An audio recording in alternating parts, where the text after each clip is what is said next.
بسم اللہ الرحمن الرحیم نحمدہ ونصلی ونسلم علی رسولہ الکریم۔ میرے محترم بھائیو دوستو، جیسا کہ آپ لوگوں کے سامنے درس سیرت چل رہا تھا اور بات یہاں تک پہنچی تھی کہ میرے نبی علیہ الصلاۃ والسلام کا نکاح حضرت خدیجۃ الکبریٰ رضی اللہ تعالی عنہا سے ہو چکا تھا۔ مزید آگے کی شروعات کرتے ہیں۔ آپ علیہ الصلاۃ والسلام کی اولاد حضرت خدیجۃ الکبریٰ رضی اللہ تعالی عنہا سے 2 صاحبزادے اور 4 صاحبزادیاں تھیں۔ 2 صاحبزادے جن میں ایک قاسم رضی اللہ تعالی عنہ اور دوسرے حضرت طاہر رضی اللہ تعالی عنہ تھے۔ ابو القاسم ہی کے نام سے آپ صلی اللہ تعالی علیہ وسلم کی کنیت ابو القاسم تھی، اور حضرت طاہر رضی اللہ تعالی عنہ کے متعلق روایات میں آتا ہے کہ ان کا نام عبداللہ تھا۔ 4 صاحبزادیاں تھیں، ایک فاطمہ الزہرا رضی اللہ تعالی عنہا اور حضرت زینب رضی اللہ تعالی عنہا اور حضرت رقیہ رضی اللہ تعالی عنہا اور حضرت ام کلثوم رضی اللہ تعالی عنہا۔ یہ جتنے بھی 6 کے 6 بچے تھے، یہ جتنی بھی اولاد تھی، حضرت خدیجۃ الکبریٰ رضی اللہ تعالی عنہا سے تھی۔ البتہ حضور علیہ الصلاۃ والسلام کے تیسرے صاحبزادے جن کا نام ابراہیم تھا رضی اللہ تعالی عنہ، وہ صرف ماریہ قبطیہ رضی اللہ تعالی عنہا سے تھے، اور اولاد میں سب سے بڑی حضرت زینب رضی اللہ تعالی عنہا تھی۔ حضرت فاطمہ الزہرا رضی اللہ تعالی عنہا حضور علیہ الصلاۃ والسلام کی حضرت فاطمہ الزہرا رضی اللہ تعالی عنہا حضور علیہ الصلاۃ والسلام کی سب سے لاڈلی بیٹی تھی، سب سے لاڈلی بیٹی، اور باجماع امت، یعنی امت کا اس بات پر اجماع ہے کہ حضرت فاطمہ الزہرا رضی اللہ تعالی عنہا تمام صاحبزادیوں میں افضل ہیں، یعنی ان کا رتبہ، ان کا مرتبہ تمام صاحبزادیوں میں بلند ہے۔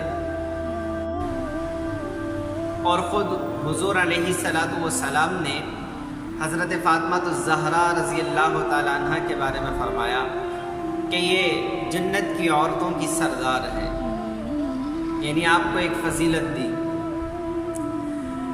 آپ رضی اللہ تعالی عنہ کا 15 برس کی عمر میں 15 برس 5.5 مہینے، اتنی عمر میں آپ کا نکاح حضرت علی کرم اللہ وجہہ سے ہوا، اور آپ کا مہر 480 درہم طے ہوا۔ یہ حضور علیہ الصلاۃ والسلام کی لاڈلی صاحبزادی تھی، اور یہ حضور علیہ الصلاۃ والسلام کی افضل ترین بیٹی تھی، اور یہ خاتون جنت تھی، اور یہ جنت کی عورتوں کی سردار تھی۔ اس بیٹی کا جو مہر تھا وہ کیا تھا؟ ایک چادر اور ایک تکیہ جس میں کھجور کا گودا بھرا ہوا تھا، کھجور کے درخت کا گودا بھرا ہوا تھا، اور ایک چمڑے کا گدا، اور ایک بان والی چرپائی، اور ایک چھاگل، اور 2 مٹی کے گھڑے، اور 2 مشکیزیں، اور ایک چکی۔ یہ ٹوٹل آپ کا جہیز تھا، یہ آپ کا کل سامان تھا جو آپ کی شادی پر حضور علیہ الصلاۃ والسلام نے آپ کو دیا۔ تو یہ دیکھیں کہ یہ خاتون جنت ہے، یہ جنت کی عورتوں کی سردار ہے، جس کا جہز محض یہ چیزیں، اور یہ چھوٹا موٹا مہر اس دور کے اعتبار سے، اور یہ چھوٹا موٹا سامان، تو اس سے ان عورتوں کو سبق حاصل کرنا چاہیے، اور ان عورتوں کو تھوڑی شرم آنی چاہیے جو شادی بیاہ اور اس کی دیگر رسومات کے اندر دین اور دنیا دونوں کو برباد کر دیتی ہیں، جو اتنا اسراف اور اتنا خرچ کرتی ہیں کہ جو شوہر ہے اس کے دونوں ہاتھ سر پر آ جاتے ہیں اور وہ مجبوراً کسی سے قرضہ لینے پر مجبور ہو جاتا ہے۔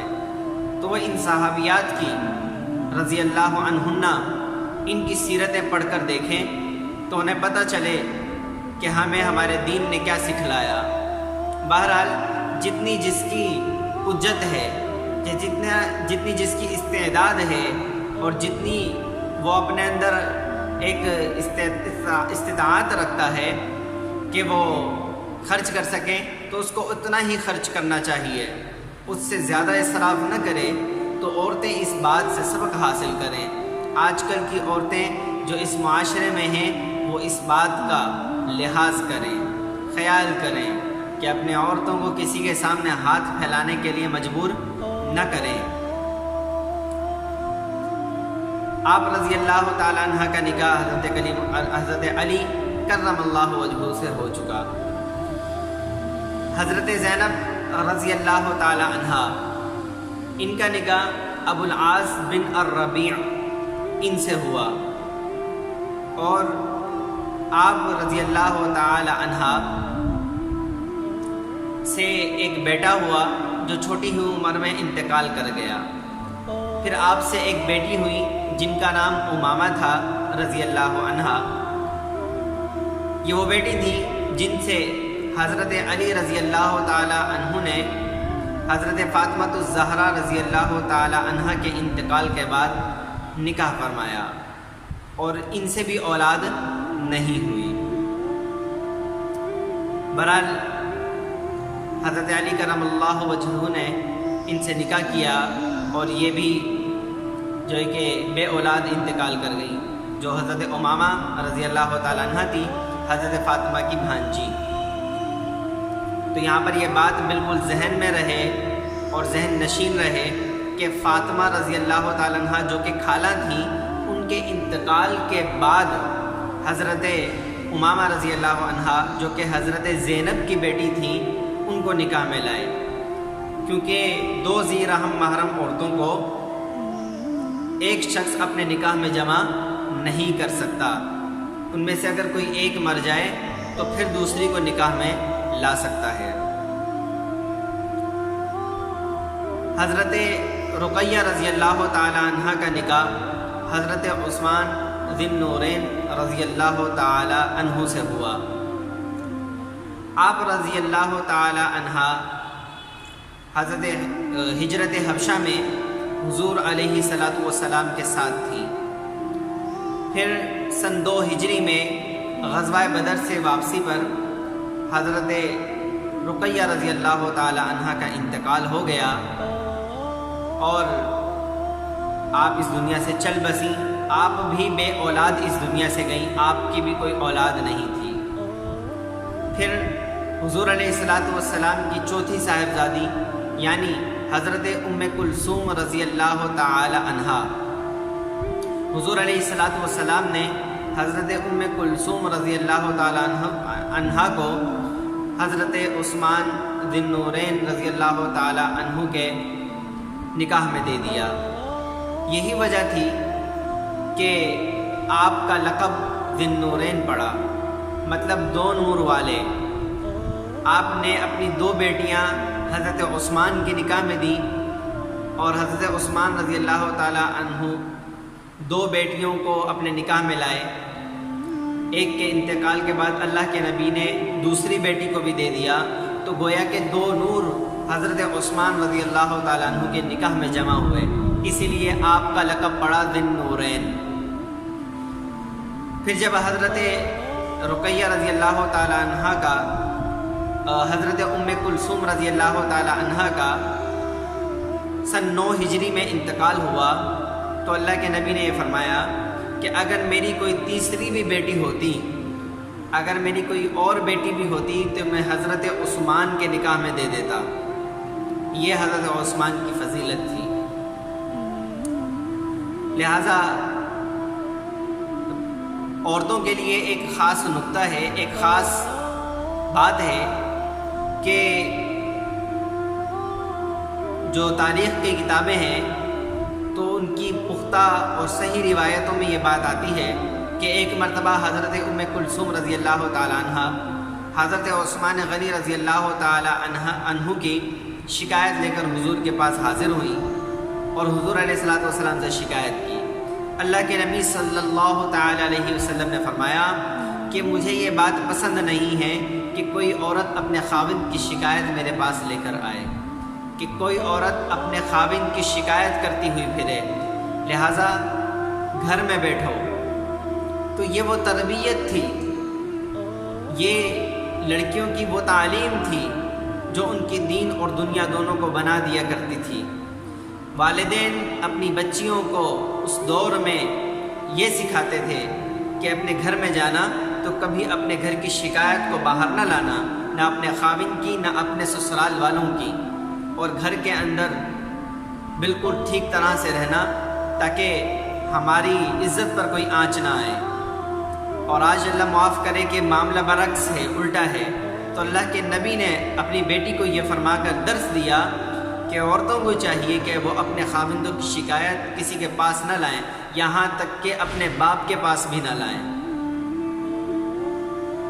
تو میرا نبی عظیم اور شفیق اور مہربان تھے، آپ کی اولاد بھی پھر ایسی تھی، لہٰذا اللہ تعالیٰ نے آپ علیہ الصلوۃ والسلام کی جو نسب کے اعتبار سے جو بیٹوں کی اولاد تھی وہ بچپن میں ہی انتقال کر گئے۔ یہ بات آتی ہے کہ یہ تینوں بیٹے بچپن ہی میں انتقال کر گئے تھے۔ البتہ حضرت قاسم رضی اللہ تعالی عنہ، ان کے بارے میں یہ بات روایات میں آتی ہے کہ یہ اس قابل ہو چکے تھے، اس قدر بڑے ہو چکے تھے کہ اونٹ پر سوار ہو سکیں۔ باقی آپ کی جو اولاد ہے وہ بیٹیوں سے چلی، خصوصاً حضرت فاطمہ الزہرا رضی اللہ تعالی عنہا سے۔ باقی بیٹیوں کی اولاد بعض کی ہوئی نہیں اور بعض کی ہوئی تو زیادہ جی نہ سکی۔ تو یہ میرے نبی کے خاندان کی سیرت ہے، میرے نبی کی سیرت میں چلتے چلتے بات خاندان کی سیرت پر آ چکی۔ تو اللہ کے نبی سے ہی تعلق ہے تو یہ سیرت میرے نبی کی ہوئی۔ اللہ تعالیٰ سے دعا ہے کہ اللہ تعالیٰ ان صحابہ اور صحابیات اور آل رسول صلی اللہ تعالیٰ علیہ وسلم کی سچی محبت نصیب فرمائے اور انہی کے نقش قدم پر چلائے۔ مزید انشاءاللہ اگلے کلپ میں ملاقات ہوگی۔